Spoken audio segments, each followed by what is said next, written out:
எனக்கு தம்பியை பற்றி தெரியும். ஸோ அது மாதிரிலாம் உள்நோக்க வச்சுக்கிட்டு செய்கிற ஆள் கிடையாது. ஒரு யதார்த்தமான ஆள் அது.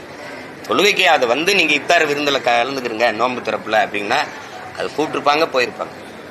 அதில் போய் இவ்வளோ தூரம் பீகார்லேருந்து பஞ்சாப்லேருந்து பாகிஸ்தான்லேருந்துலாம் வந்துட்டு அறிக்கை விட்டுட்டு இருக்காங்கல்ல, அதெல்லாம் ரொம்ப வேடிக்கை இருக்கு. அது விஜய் பற்றி உங்களுக்கு தெரியாதா?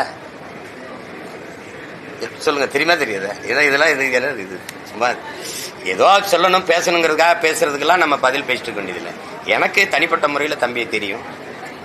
அதெல்லாம் சும்மா பேசுவாங்க, அவங்களுக்கு ஏதோ பேசணும், ஒரு கவனத்தை தன் பக்கம் இழுக்கணுங்கிறதுக்காக பேசுறது தான் இதெல்லாம். இப்படிலாம் பேசுனீங்கன்னா அடுத்த தடவை இஃப்தார் வந்து கூப்பிட்டா வருவார் அவரு? சொல்லுங்க. இல்லைன்னா என்னை மாதிரி இருந்துருக்கோம். எனக்கு நிறைய சொந்தக்காரங்க இருக்காங்க, பூரா எனக்கு பூரா சொந்தம் பூரா இஸ்லாத்தில்.